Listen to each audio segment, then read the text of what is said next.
Teman-teman sekali lagi mohon maaf ya karena kendala jaringan jadi keluar masuk karena ini juga sepertinya baru selesai hujan. Ya, Kak, maaf ya Kak keluar masuk jaringannya Kak. Jadi tadi sudah sampai di tersedak ya Kak penjelasannya. Iya. Oh ya, sudah terdengar jelas suara saya Kak? Sudah. Oh iya Kak. Kakak juga suaranya terdengar jelas juga Kak di saya. Okay. Mungkin tadi yang dari penjelasan tersedak Kak mau langsung dipraktekkan Kak? Iya, silakan. Ayo. Iya. Mumpung jaringannya Mungkin bagus. dari teman-teman. Ya.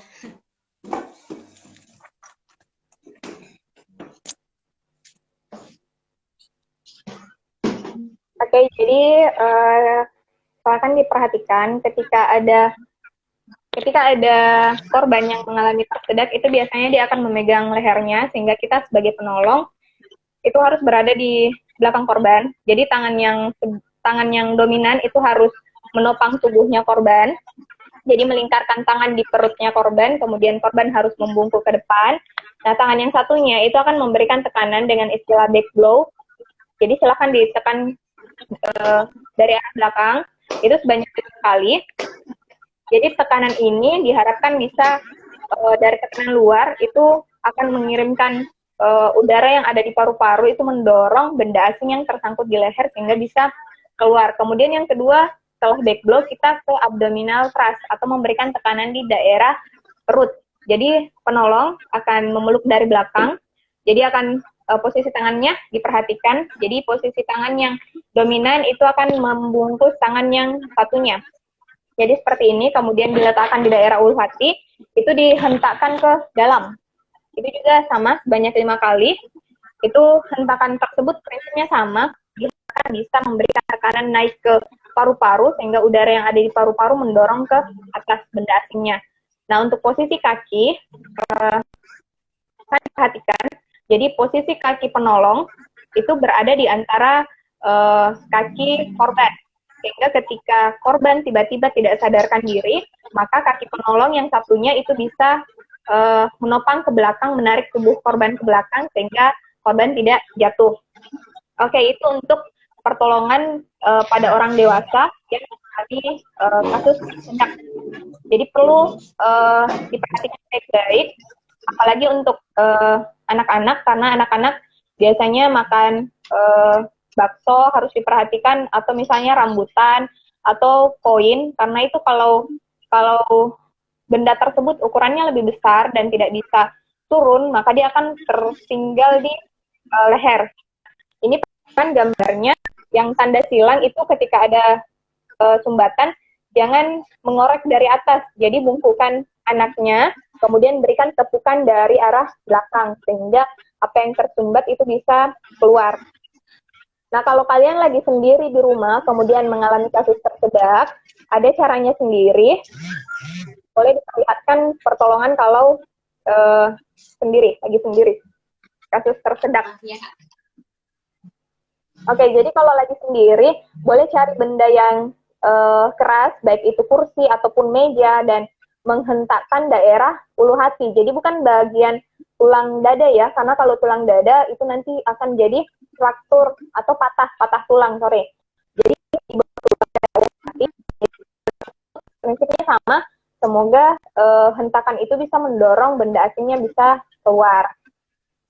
Itu untuk kasus tersedak, jadi pastikan bahwa berikan tepukan yang keras dari arah belakang. Kalau misal yang jelasnya tepuk saja di belakang kalau misalnya tidak tahu posisi pastinya.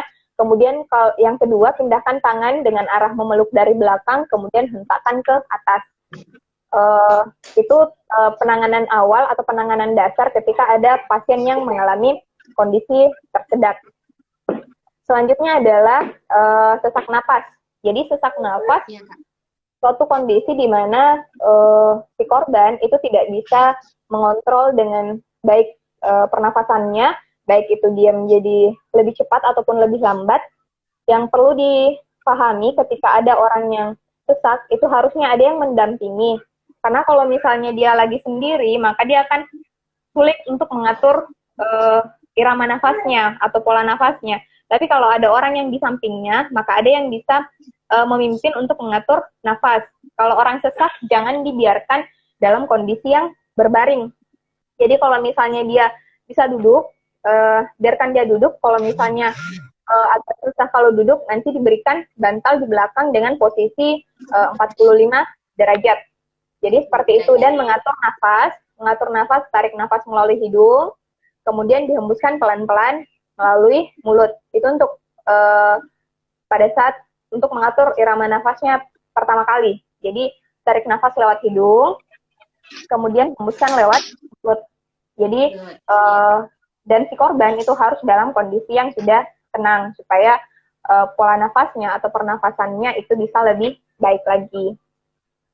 Kemudian iya, Kak. Mungkin tadi belum dijelaskan, Kak, apa saja, Kak, kira-kira yang menyebabkan kita bisa mengalami sesak nafas, Kak? Oke, sorry. Oke, kalau sesak nafas itu bisa karena ada faktor keturunan, kemudian yang kedua bisa karena faktor alergi, misalnya alergi debu atau misalnya alergi sama serbuk bunga atau bulu kucing atau bulu binatang yang lain. Nah, itu ketika kita terkena sama faktor alergi, faktor alergen, maka itu akan membuat saluran pernafasannya kita itu jadi menyempit. Jadi aliran nafasnya itu jadi sedikit terganggu, sehingga kita kan merasa lebih susah untuk bernafas. Jadi kalau misalnya kita sudah tahu kira-kira kita alerginya sama apa, itu diharapkan bisa menghindari faktor penyebab sesak nafasnya. Biasanya kalau orang yang sudah tahu bahwa dia sesak, biasanya kemana-mana itu dia bawa inhaler. Jadi ketika dia sudah merasa ada ciri-cirinya atau tanda-tanda dia akan mengalami sesak, maka dia akan menggunakan inhaler. Nah, inhaler itu prinsipnya dia akan membuka jalan nafas, jadi yang tadinya dia merasa sesak itu bisa merasa lega lagi. Itu. Iya ya, Kak. Jadi penolongan pada korban sesak itu bisa kita mulai dengan mungkin menghindari kerumunan, lalu pakaian yang ketat juga ya, Kak, kita lepas seperti ikat pinggang ataupun kancing baju yang terlalu menyiksa untuk pernafasan klien, mungkin lalu diberikan posisi ya, Kak, posisi semipolar atau 45 derajat atau duduk biasa saja ya, Kak, lalu bisa kita berikan iya juga inhaler ya, Kak. Ya. Kalau misalnya orang lakukan pendakian, kalau misalnya orang jaga-jaga kan biasanya bawa oksigen, jadi bisa langsung diberikan. Tapi kalau misalnya tidak ada peralatan ataupun obat-obatan sama sekali, paling tidak tadi bebaskan semua sesuatu yang mengikat di tubuhnya, baik kalau misalnya perempuan termasuk tali branya, atau kalau misalnya terlalu ketat ataupun peniti di jilbabnya itu siapa tahu terlalu ketat jadi akan menghambat nanti saluran pernafasannya. Dan paling penting kalau sesak tidak boleh baring, karena kalau baring saluran nafasnya itu akan tertekuk, jadi itu akan memperparah nanti kondisinya korban gitu. Iya nih, Kak, saya punya gambar contoh posisi semipolar. Oke, bisa teman-teman praktekkan sendiri di rumah. Oke, jadi kalau ini tempat tidur, ini kan pakainya di rumah sakit, jadi bisa diputar. Nah, kalau di rumah itu boleh pakai tambah saja di belakang pakai bantal. Kemudian setidaknya kondisinya itu dalam kondisi duduk ataupun setengah berbaring, dan lehernya itu tidak boleh tertekuk, karena kalau tertekuk itu akan menghambat nanti saluran pernafasan, karena saluran pernafasannya akan tertekuk. Jadi pastikan dagu sama leher ini tidak tertekuk, jadi harus dibuat jarak yang tinggi supaya aliran nafasnya lebih bagus lagi. Ya, biar jalan nafasnya terbuka juga ya, Kak? Iya. Iya. Oke, lanjut. Pingsan. Lanjut, Kak, ke pingsan. Iya, Kak. Oke, jadi mungkin bisa. Oke, jadi kalau pingsan itu adalah suatu kondisi di mana tekanan darahnya seseorang itu menurun secara tiba-tiba. Jadi kalau tekanan darahnya menurun, berarti aliran darah yang akan naik ke otak itu juga mengalami penurunan.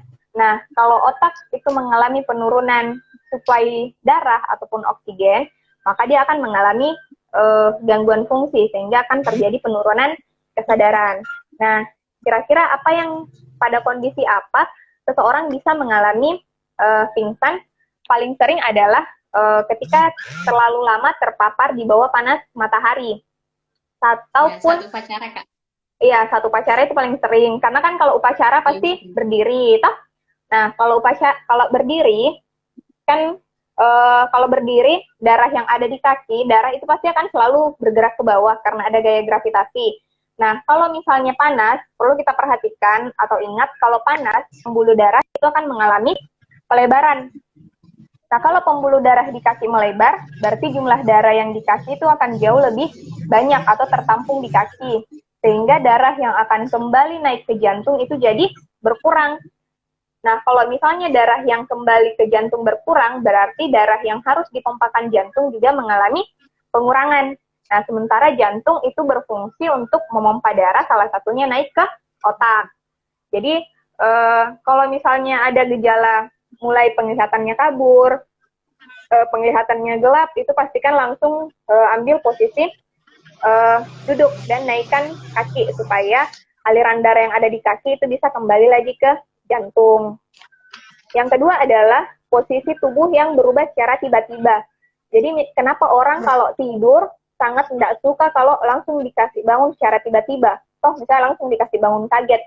Karena kalau misalnya, karena itu bisa jadi salah satu penyebab seseorang pingsan. Karena kalau dari posisi tidur, kemudian langsung berdiri, maka tadinya aliran darah yang lurus-lurus saja, alirannya, itu tiba-tiba langsung berubah drastis. Jadi aliran darah yang naik ke otak ataupun ke jantung itu langsung berubah secara mendadak. Itu bisa mengakibatkan pingsan. Selanjutnya adalah yang bisa mengakibatkan pingsan, itu bisa karena stres, ataupun takut yang berlebihan, ataupun panik. Misalnya tiba-tiba Marhama ketemu sama mantan yang jalan sama pacar barunya, toh langsung tiba-tiba ketakutan. Nah, kenapa bisa stres menyebabkan pingsan? Karena ketika stres ataupun takut itu akan terjadi hiperventilasi atau peningkatan pernafasan. Jadi kan biasanya seperti itu. Nah, kalau kondisinya seperti itu, kadar oksigen sama karbon dioksida di darah itu menjadi tidak seimbang. Nah, kalau kondisinya terjadi hiperventilasi kayak tadi, ngos-ngosan ceritanya, bahasa sederhananya, maka ini kadar karbon dioksida di dalam darah itu akan mengakibatkan pembuluh darahnya jadi menyempit. Jadi kalau pembuluh darahnya menyempit, berarti aliran darah yang naik ke otak juga akan berkurang karena ukuran dari pembuluh darahnya mengalami pengecilan, sehingga darah yang mengalir juga menjadi sedikit. Nah, kalau misalnya pertolongan pertama pada orang pingsan, ada gambarnya? Oh iya, Kak. Oke, jadi ini pertolongan pertama pada orang pingsan atau disebut dengan shock position atau posisi shock. Jadi tinggikan berikan bantal atau sesuatu apapun yang bisa menyangga di daerah kaki, itu kurang lebih 30 cm. Kenapa tidak boleh terlalu tinggi? Karena dikhawatirkan nanti aliran darah untuk sampai ke kaki juga akan bermasalah kalau terlalu tinggi. Jadi bisa pakai bantal ataupun kursi yang diberi dengan posisi terbalik, kemudian kepala dimiringkan. Jadi dimiringkan ke samping, tidak boleh menghadap ke atas, tapi perhatikan ketika memiringkan kepala korban, perhatikan apakah tidak ada ciri-ciri korban mengalami cedera tulang belakang. Bisa dilihat apakah ada darah yang mengalir di telinga atau mengalir di hidung atau bengkak di daerah mata, maka posisi kepala itu tidak boleh digerakkan sembarangan karena siapa tahu akan memperparah kondisi korban. Nah, kalau misalnya tidak ada tanda-tanda ada cedera kepala, cukup boleh dimiringkan kepalanya itu untuk menjaga ketika misalnya pasien ada muntah, diharapkan muntahnya itu bisa mengalir langsung keluar. Kalau dia posisinya lurus, maka dikhawatirkan muntahannya akan masuk ke dalam sistem pernafasan atau paru-paru. Nah, kita kan ketahui bahwa paru-paru kan isinya udara, berarti akan sangat berbahaya kalau yang masuk adalah muntahan, karena muntahan itu sifatnya cairan. Jadi cukup dengan memberikan posisi yang tadi. Nah, kalau misalnya tidak ada bantal, misalnya kalian lagi di jalanan, kan tidak mungkin ke rumahnya warga untuk pinjam bantal, toh. Jadi cukup penolong itu berada di posisi kakinya korban, kemudian dinaikkan kakinya di satu pundak, jangan di dua pundak, ini kaki semua. Nah, karena nanti ya kan lain-lain nanti penglihatannya orang kalau lihat kakinya korban berada di antara tubuhnya si penolong. Jadi di salah satu pundak saja.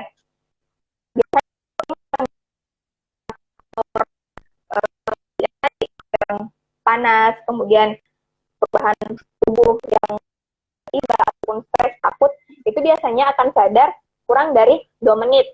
Jadi kalau misalnya ada pasien yang tidak sadar, pastikan dulu apakah dia bernafas atau tidak. Boleh mengecek dengan menggunakan punggung tangan untuk mengetahui apakah dia bernafas atau tidak. Kalau misalnya tidak bernafas, kalian boleh tetap di hari Minggu untuk pertolongan bantuan hidup dasar pada korban dengan henti nafas dan henti jantung. Nah, yang kedua adalah ketika kalian sudah berada di sampingnya korban lebih dari 2 menit dan korban belum sadar, maka sebaiknya korban dibawa ke pelayanan kesehatan, baik itu puskesmas, klinik, ataupun rumah sakit. Nah, selanjutnya yang perlu dibawa ke UGD sesegera mungkin adalah korban yang pingsan dan ada perdarahan, karena dikhawatirkan perdarahannya menyebabkan pasien mengalami hipovolemik dan pingsan. Nah, selanjutnya adalah pasien atau korban yang pingsan dalam kondisi, karena kalau dibiarkan saja dengan memberikan posisi yang tadi, kita tidak tahu apakah ada masalah di janinnya atau pada ibunya. Jadi harus segera dibawa ke rumah sakit. Serta kita harus mengetahui kalau misalnya korbannya itu adalah orang terdekat, apakah korban pernah mengeluh sebelumnya bahwa dia mengalami nyeri dada atau tidak, karena siapa tahu dia pingsan karena ada masalah di jantungnya, sehingga itu yang mengakibatkan aliran atau fungsi pompa jantungnya itu mengalami gangguan dan tidak bisa bekerja semaksimal mungkin untuk mengedarkan darah naik ke otak. Atau karena dia pingsan karena habis terbentur, atau kayak tadi ada cedera di daerah kepala, itu dikhawatirkan pingsannya karena hal itu. Jadi kalau misalnya dia memang pingsannya karena yang normal-normal, misalnya karena panas, karena perubahan tubuh, itu biasanya akan sadar kurang dari 2 menit. Jadi kalau lebih dari itu, sebaiknya dibawa ke rumah sakit ataupun pelayanan kesehatan yang lain. Iya Kak, tadi Kak terkait pingsan, kan biasanya Kak kalau upacara itu Kak kalau ada orang yang pingsan, biasanya teman-temannya ikut menonton atau menyaksikan, bahkan mengurumuni Kak. Nah, mungkin bisa diluruskan Kak, apakah itu keliru atau tidak Kak? Oke, jadi kalau misalnya ada orang yang pingsan, pertama nggak tahu dia karena care mau lihat atau karena mau cari bahan untuk dikasih masuk di sosmednya gitu, toh. Jadi pastikan ketika ada orang yang pingsan harusnya memberikan pertolongan pertama dengan posisi yang tadi, kemudian jangan mengerumuni, karena kalau dikerumuni itu akan mengganggu aliran oksigen yang ada di sekitarnya, ada untuk membantu si korban. Nah, kalau misalnya si korbannya malah kepanasan dikerumuni, itu akan membuat nanti aliran darahnya akan tetap dalam posisi yang nanti kembalinya darah naik ke otak. Jadi pastikan untuk tidak mengerumuni korban ketika ada yang pingsan. Dan kalaupun pasiennya atau korbannya sudah sadar, itu biarkan dulu istirahat 10-15 menit sebelum korban berdiri lagi. Jadi itu untuk mengembalikan secara total darah yang menumpuk di daerah kaki, dan bisa kembali total darahnya naik ke jantung, kemudian jantung bisa berfungsi kembali memompakan darah yang cukup naik ke otak gitu. Jadi itu ya teman-teman, kalau temannya atau keluarganya pingsan, jangan dikerumuni, tapi langsung diberikan pertolongan pertama seperti yang dijelaskan oleh kakak tadi, diberikan shock position atau kita tinggikan kakinya, lalu kita berikan wangi-wangian, dan sekali lagi jangan dikerumuni ya kak. Ya, oke. Dan Mungkin kita jangan lanjut Kak difoto-foto. ke topik berikutnya. Iya, ya, tidak usah difoto-foto. Karena Untuk kalau topik biasanya lagi berikutnya Kak terkait mimisan, mimisan. ya Oke. mungkin bisa dijelaskan Kak dari Oke. apa yang menyebabkan orang biasanya mimisan Kak? Kondisi di mana mengalirnya darah, biasanya kalau mimisan itu hanya terjadi di salah satu organ hidup.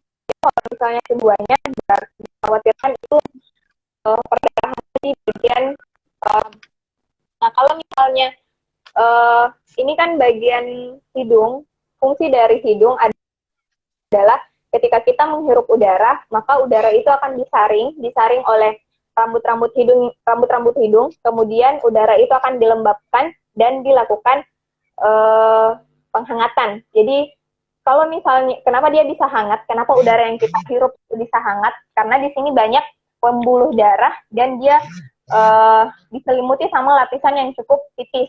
Jadi kalau misalnya kita berada di suhu yang terlalu panas, yang tadi saya katakan bahwa ketika suhunya panas, maka pembuluh darah itu akan mengalami pelebaran.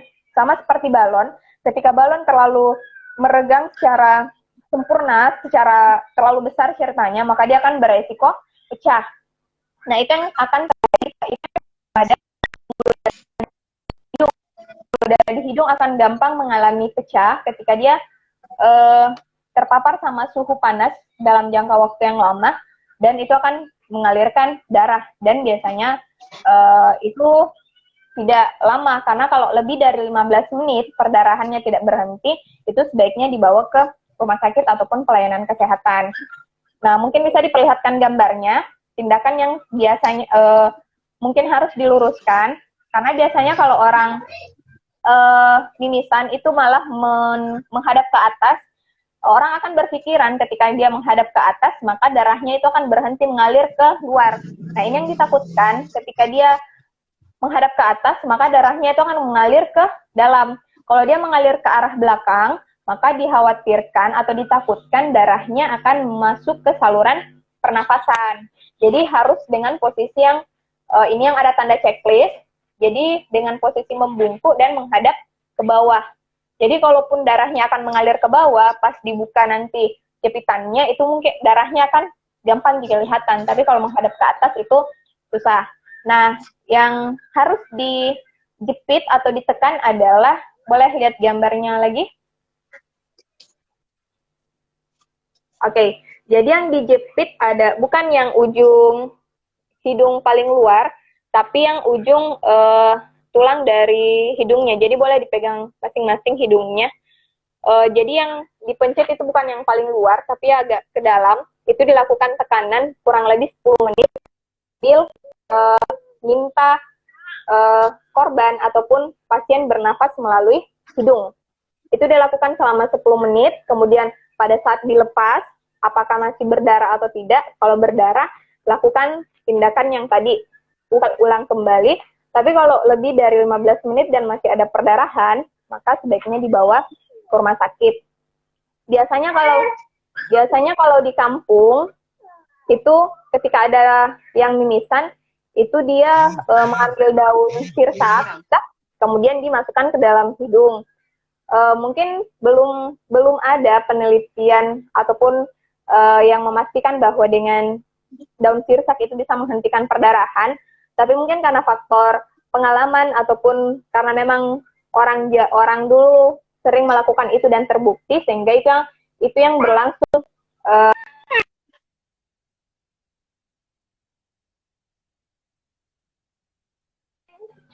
Oke.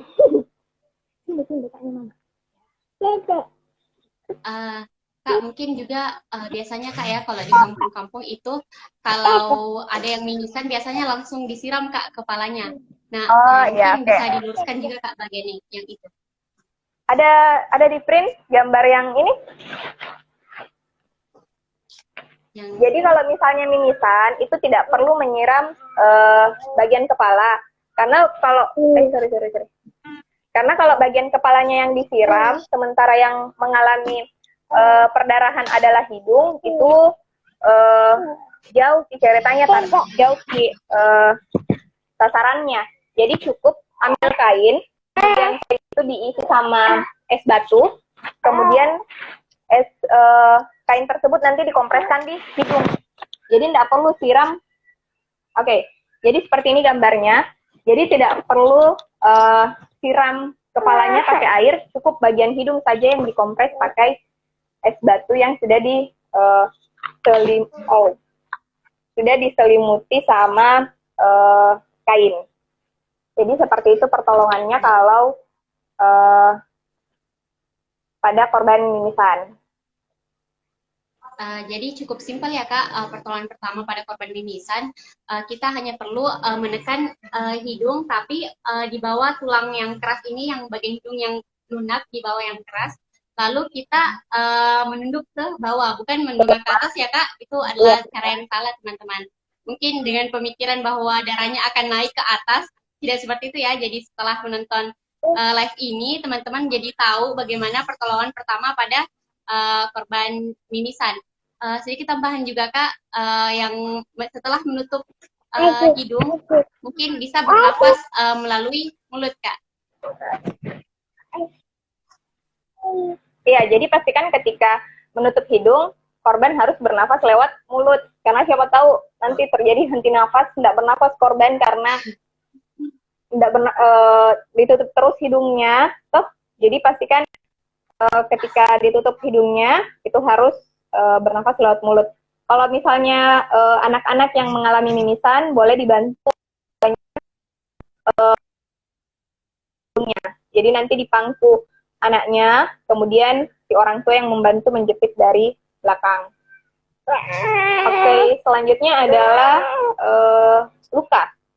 Jadi, luka terbuka. Jadi namanya luka terbuka berarti ada darah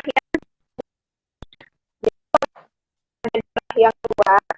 Berarti yang adalah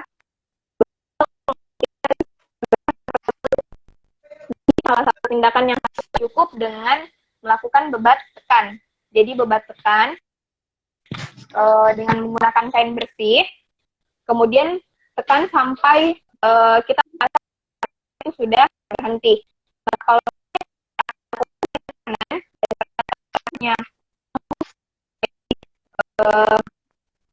kain tersebut tidak usah dilakukan, tapi cukup ditambah dengan kain yang baru. Jadi gambarnya seperti ini. Jadi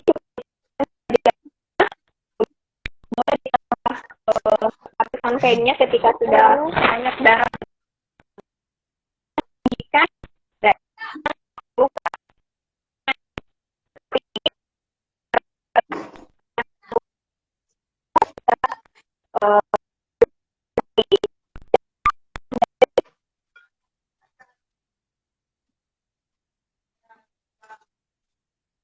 mohon maaf Kak, sepertinya suaranya agak putus-putus Kak. Di penjelasan luka terbuka tadi, mungkin saya ulang kembali ya jawaban dari Kakak, karena tadi jaringannya kurang baik Kak. Nah, pada luka terbuka tadi, seperti penjelasan Kakak, pertama itu kita bersihkan dulu lukanya. Kita mungkin siram dengan air mengalir, air saja, ataupun dengan, kalau ada NaCl, biasanya di rumah sakit ada NaCl, maka kita gunakan NaCl. Nah, adapun setelah itu, kita bisa lakukan bebat tekan pada lukanya, kita tekan, lalu kita tinggikan lukanya, daerah yang luka. Bagaimana Kak? Sudah? Oke, sudah. Bagus jaringannya? Ya. Oke. Jadi ketika ada luka, pastikan bahwa luka tersebut tidak diberikan apa-apa, misalnya dikasih kopi. Orang kan berpikiran kopi itu teksturnya kecil, jadi kalau dia diberikan di daerah luka, dia pasti akan membuat luka tersebut berhenti mengalami perdarahan, karena pori-pori dari luka akan tertutupi oleh kopi. Tapi kalau misalnya lukanya cukup besar dan harus dilakukan tindakan penjahitan, pasti dibawa ke rumah sakit. Nah, di rumah sakit, kopi tersebut pasti harus dibersihkan kembali. Nah, tadi lukanya yang sudah berhenti berdarah, ketika kopinya dibersihkan, diangkat ceritanya dari permukaan luka, itu akan membuat lukanya kembali berdarah. Jadi, jangan memberikan sesuatu yang malah membuat korban harus 2 kali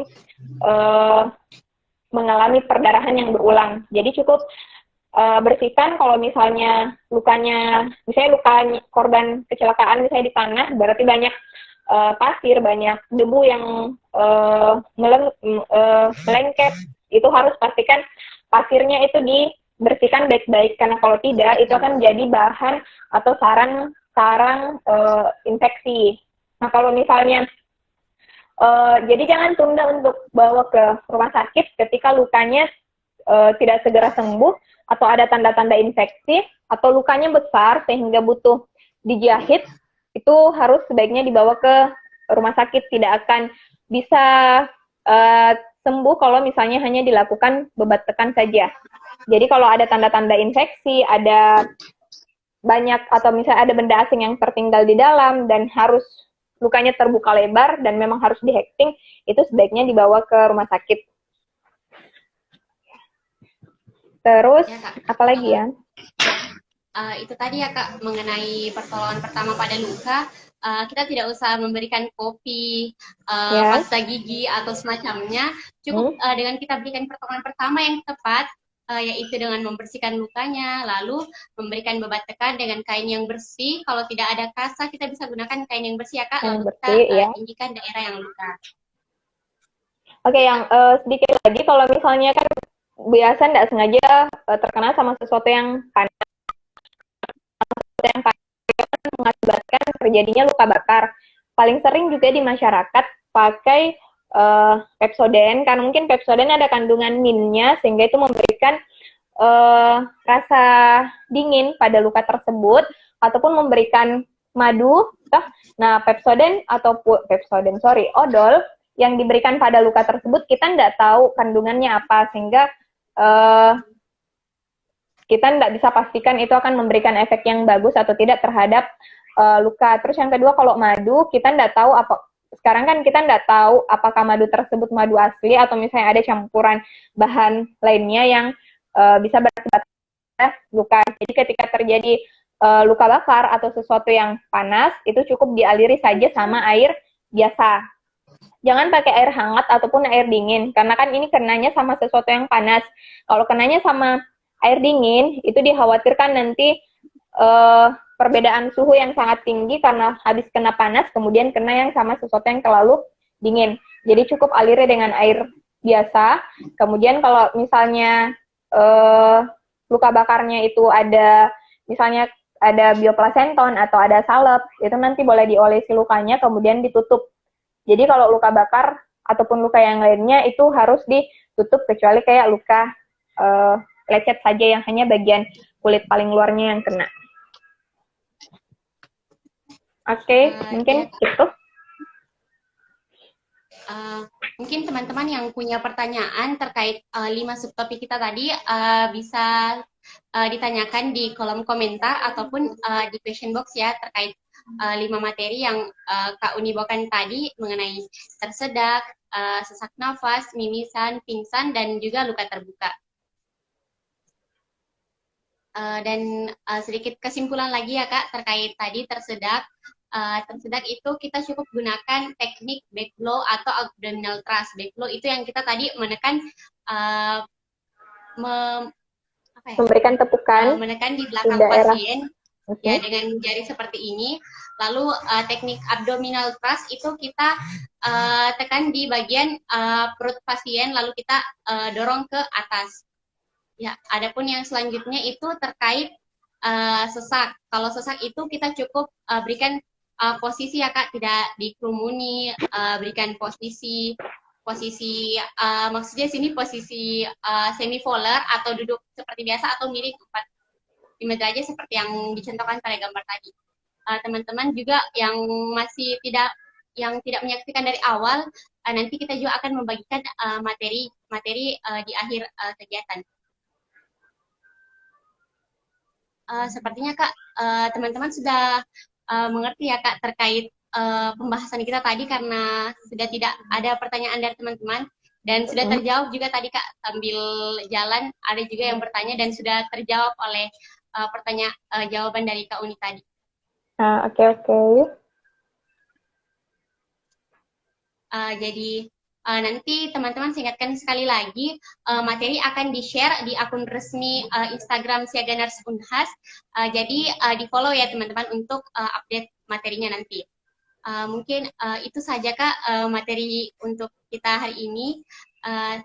Terima kasih banyak atas partisipasinya Kak dan sudah ingin hadir, dan mohon maaf juga kepada teman-teman karena tadi ada beberapa kendala jaringan ya Kak, sempat keluar masuk beberapa kali, tapi alhamdulillah setelah kita ulang kembali materinya berjalan dengan lancar ya. Pembukaan tadi yang agak dan kami sampaikan banyak-banyak terima kasih juga kepada teman-teman yang telah bergabung dari awal hingga akhir live Instagram kita. Dan kita juga sampaikan terima kasih banyak kepada sponsorship kita, yaitu Al-Hikmah Printing and Merchandise, Highsef, Puncak Jaya, CV Infinite Angkasa Project, Nusaiba Bread and Cake, Restu Bumi Outdoor, dan Begos Makassar. Dan adapun media partner kita, yaitu PK Identitas, Universitas Hasanuddin, dan Kampus Makassar. Terima kasih banyak teman-teman. Jangan lupa menyaksikan Education Week Part 2 yang akan hadir pada hari Minggu di jam yang sama, jam 4. Terima kasih.